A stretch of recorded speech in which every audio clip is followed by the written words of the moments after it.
ہمارے آج پورے معاشرے میں جو آگ لگی ہوئی ہے وہ ہماری اسی کی بدولت ہے. دیکھ رہے ہو علماء تشریف رکھتے ہیں، ہمارے ان اساتذہ نے بڑوں نے ہمیں پڑھایا، ہماری درس نظامی کے کتاب شرح جامی اس میں کلمے کی تعریف میں پڑھایا کہ کلمے کا لفظی معنی ہے جرح، زبان سے جو لفظ نکلتا ہے اس کو کلمہ کہتے ہیں، اور اس کا معنی ہے جرح، زخم لگانا. تو یہ باتیں زخم دیتی ہیں.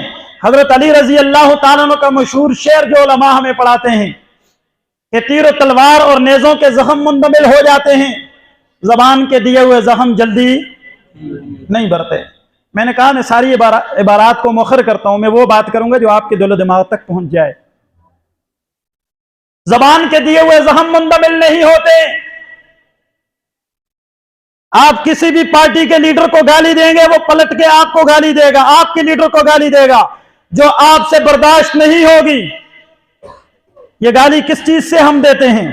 سارے بولیں ذرا جی، سارے بولیں. ہاں، اس کو قابو میں لانے کی ضرورت ہے، معاشرے کی اصلاح ہو جائے گی. قرآن مجید میں رب العزت نے سچ بولنے سے منع کیا ایک موقع پر، حالانکہ سچ بولنا کتنی بڑی عبادت ہے.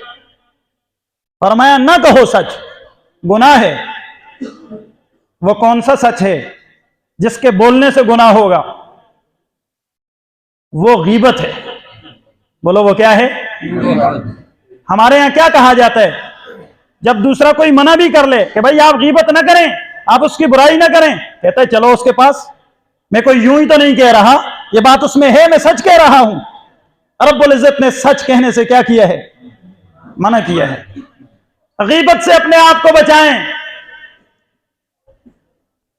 چغلی سے اپنے آپ کو بچائیں. دیکھیں آپ کی زندگی جنت بن جائے گی. ہر گھر میں آگ لگی ہوئی ہے،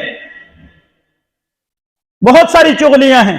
مثلا اگر خاوند اپنی بیوی کے لیے ایک جوڑا لے کے آ گئے گھر میں، تو اس کی جو بہن ہے، نند ہے اس عورت کی، وہ جا کے ساس سے کہتی ہے، اس خاوند کی ماں سے کہتی ہے محترمہ کے لیے سوٹ لایا گیا ہے. محترمہ کے لیے کیا لایا گیا ہے؟ پہلے تو ماں کے لیے لاتا تھا، اب کس کے لیے لے کے آیا ہے؟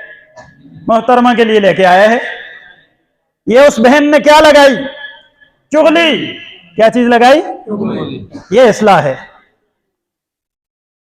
اب اس گھر میں آگ لگ گئی، بہو سے نفرت شروع ہو گئی. میرے عزیز ساتھیوں، اتنے مان سے، اتنے ناز اور نخرے سے لاکھوں روپے خرچ کر کے بیٹے کا گھر آباد کیا، اور تھوڑی سی بے صبری کی وجہ سے اس کے گھر کو اجاڑ کے رکھ دیا. ایسا ہوتا ہے نہیں ہوتا معاشرے میں؟ مجھے نہیں پتا، ہمارے ہاں بہت ہوتا ہے. اور میں اپنے نوجوانوں سے کہتا ہوں کہ میاں بیوی کا رشتہ ہی اتنا نازک اور حساس ہے کہ اس رشتے میں جھگڑا نہ ہو مزہ نہیں. جھگڑا اپنائیت کی وجہ سے ہوتا ہے، محبت کی وجہ سے ہوتا ہے. اس کو برداشت کرنا سیکھو. فوراً طلاق کی طرف نہ جایا کرو. رب العزت کو سب سے زیادہ غصہ دلانے والی چیز ہے طلاق. اس سے بچو، غیبت سے بچو. کہتے ہیں اس میں یہ برائی ہے تو میں تب بیان کر رہا ہوں. جی ہاں جناب، یہ برائی ہے، آپ نے بیان کی تبھی تو منع کیا ہے. اگر یہ نہ ہوتی تو یہ اس سے بڑا گناہ ہوتا، یعنی بہتان ہوتا، الزام ہوتا. الزام تراشیاں عام ہیں، بہتان تراشی عام ہے، غیبت عام ہے، چغلخوری عام ہے، اور اس گناہ کو گناہ بھی نہیں سمجھا جا رہا. یہ اس سے بھی زیادہ بڑا المیہ ہے. یہ اس سے بھی زیادہ بڑے افسوس کی بات ہے کہ ہمارے معاشرے میں ان برائیوں کو برائیاں نہیں کہا جاتا، تصور ہی نہیں کیا جاتا. یہ تو معمول بن گیا ہے. پہل تو ہمارے علماء بیان کرتے تھے کہ عورتوں میں غیبت زیادہ ہے، عورتوں میں چغلی زیادہ ہے. عورتیں جہاں بیٹھک کرتی ہیں وہ چغلی کرتی ہیں. عزیزم اب ایسا نہیں ہے. اب کوئی محفل غیبت سے خالی نہیں، اب کوئی محفل چغلی سے خالی نہیں، اب کوئی محفل استہزاء سے خالی نہیں، اب کوئی محفل تمسخر سے خالی نہیں. یار لوگ مزہ لے کے ایک ساتھی کو ذلیل کر رہے ہیں محفل میں، تذکرے کے لیے اس کا تمسخر اڑایا جا رہا ہے، اور قرآن اس سے منع کرتا ہے۔